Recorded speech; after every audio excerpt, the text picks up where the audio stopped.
Palestine തടവുകാരെ പാർപ്പിക്കുന്ന Israel ജയിലുകൾ കടുത്ത മനുഷ്യാവകാശ ലംഘനങ്ങൾ നടക്കുന്ന ഇടങ്ങളാണെന്ന് അന്താരാഷ്ട്ര ഏജൻസികൾ ചൂണ്ടിക്കാണിക്കാൻ തുടങ്ങിയിട്ട് കാലങ്ങളായി. ലോകരാജ്യങ്ങൾക്കിടയിൽ ഇത് ചർച്ചയാകാൻ തുടങ്ങിയിട്ടും നാളുകളായി. പക്ഷേ ഇതിന് പരിഹാരമായോ എന്ന ചോദ്യം മാത്രം ഉത്തരം കിട്ടാതെ നിൽക്കുകയാണ്. ഇപ്പോഴിതാ പലസ്തീൻ തടങ്കൽ കേന്ദ്രങ്ങളെക്കുറിച്ചുള്ള ഞെട്ടിക്കുന്ന ചില വിവരങ്ങളാണ് പുറത്തുവരുന്നത്. പലസ്തീൻ തടവുകാരുടെ തടങ്കൽ കേന്ദ്രങ്ങൾക്ക് ചുറ്റും കിടങ്ങ് കുഴിച്ച് മുതലകളെ വളർത്തണമെന്ന ഇസ്രയേൽ ദേശീയ സുരക്ഷാ മന്ത്രി ഇറ്റാമ ബെൻഗുർ ഒരു നിർദ്ദേശം മുന്നോട്ട് വെച്ചിരുന്നു. ഇപ്പോഴിതാ അത് നടപ്പാക്കാനുള്ള നീക്കവുമായി ഇസ്രയേൽ സർക്കാർ മുന്നോട്ടു പോവുകയാണ് എന്ന വാർത്തകളാണ് പുറത്തുവരുന്നത്. മുതലകളുടെ സംരക്ഷിത വന്യജീവി പദവിയായിരുന്നു ബെൻഗുറിന്റെ ഈ നിർദ്ദേശം നടപ്പിലാക്കാൻ സർക്കാരിന് മുന്നിലുണ്ടായിരുന്ന ഒരു തടസ്സം. ഇപ്പോൾ ആ തടസ്സം ഒഴിവാക്കാൻ മുതലയെ സംരക്ഷിത വന്യജീവി അല്ലാതാക്കുകയാണ് ഇസ്രയേൽ സർക്കാരെന്ന് പ്രാദേശിക ചാനലുകൾ റിപ്പോർട്ട് ചെയ്തു. സംരക്ഷിത വന്യജീവികളുടെ പട്ടികയിലായിരുന്ന മുതലകളെ വളർത്താൻ സാധിക്കുന്ന വന്യജീവികളുടെ പട്ടികയിലേക്ക് മാറ്റിക്കൊണ്ടുള്ള പ്രഖ്യാപനത്തിന് ഇസ്രയേൽ പരിസ്ഥിതി മന്ത്രി ഇഡിറ്റ് സിൽമാൻ അംഗീകാരം നൽകിയതായി ചാനൽ 7 റിപ്പോർട്ട് ചെയ്തു. ഈ മാറ്റം പ്രാബല്യത്തിൽ വരുന്നതോടെ സർക്കാർ ഏജൻസികൾക്ക് മുതലകളെ വളർത്താനാകും. ഇതുപ്രകാരം തടവറകളുടെ ചുമതലയുള്ള ഇസ്രയേൽ പ്രിസൺ സർവീസിനും മുതലകളെ വളർത്താനാകുമെന്നും റിപ്പോർട്ടിൽ പറയുന്നു. സംരക്ഷിത വന്യജീവി എന്ന വിഭാഗത്തിലായിരുന്നപ്പോൾ അംഗീകൃത മൃഗശാലകളിൽ മാത്രമായിരുന്നു മുതലകളെ വളർത്താൻ സാധിക്കുമായിരുന്നത്.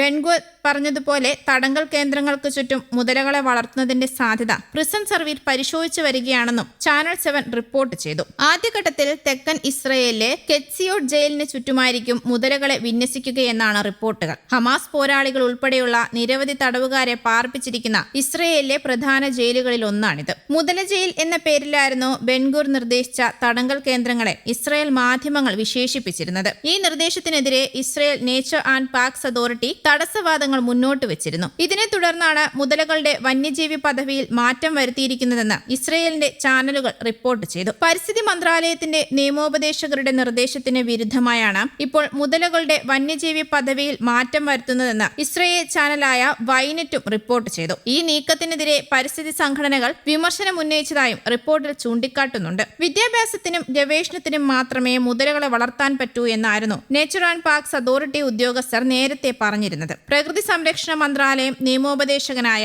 നേത ഡ്രോറിയും ഈ നിർദ്ദേശത്തെ എതിർത്തിരുന്നു. എന്നാൽ തങ്ങളുടെ ജീവനക്കാർക്ക് വേട്ടനായകളെ കൈകാര്യം ചെയ്ത് ശീലമുള്ളതിനാൽ മുതലകളെയും കൈകാര്യം ചെയ്യാമെന്നായിരുന്നു ഈ എതിർപ്പുകളോട് പ്രിസൺ സർവീസിന്റെ പ്രതികരണം. കഴിഞ്ഞ വർഷം ഡിസംബറിലായിരുന്നു ബെൻഗുർ മുതലകളെ ചുറ്റും വളർത്തുന്ന രീതിയിലുള്ള തടങ്കൽ കേന്ദ്രങ്ങൾ ആരംഭിക്കാനുള്ള നിർദ്ദേശം മുന്നോട്ട് വെച്ചത്. ചുറ്റും കനാലുകളിൽ മുതലകളെ വളർത്തിക്കൊണ്ടുള്ള അതീവ സുരക്ഷാ ജയിലുകൾ നിർമ്മിക്കണമെന്നായിരുന്നു ബെൻഗുറിന്റെ നിർദ്ദേശം. യുഎസിലെ ഫ്ലോറിഡയിലുള്ള അലിഗേറ്റർ അൽക്കട്രാസ് എന്നറിയപ്പെടുന്ന വിവാദ കുടിയേറ്റ തടവ് കേന്ദ്രമാണ് ബെൻഗുർ ഇതിന് മാതൃകയായി ഉയർത്തിക്കാണിക്കുന്നത്. മുതലകളെ വളർത്താവുന്ന ജീവികളാക്കി നിർവഹിച്ചുകൊണ്ടുള്ള തീരുമാനത്തിന് പിന്നാലെ ബെൻഗുർ താൻ ഒരു മുതലയെ പിടിച്ചു നിൽക്കുന്ന AI നിർമ്മിത ചിത്രം സമൂഹ മാധ്യമങ്ങളിൽ പങ്കുവച്ചിരുന്നു. ഭീകരവാദികളെ രക്ഷപ്പെടുന്നതിനെ കുറിച്ച് ആലോചിക്കുകയാണോ? ഒരു വട്ടം കൂടി ആലോചിക്കൂ എന്നും ബെൻഗുർ സോഷ്യൽ മീഡിയയിൽ കുറിച്ചു. ദേശീയ സുരക്ഷാ മന്ത്രിയായ ബെൻഗുറിന് കീഴിലാണ് ജയിലുകളുടെ ചുമതലയുള്ള ഇസ്രയേൽ പ്രിസൺ സർവീസസ്. ബെൻഗുറിന്റെ യുദ്ധക്കുറ്റകൃത്യങ്ങളിലും വംശഹത്യ പ്രേരണ എന്നീ കുറ്റകൃത്യങ്ങളിലും വിചാരണ ചെയ്യണമെന്നാവശ്യപ്പെട്ട്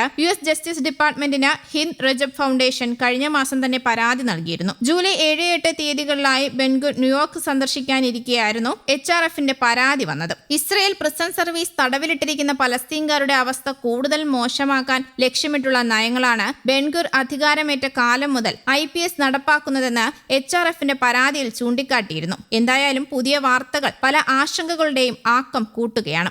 ന്യൂസ് ഡെസ്ക് കേരള കൗമുദി.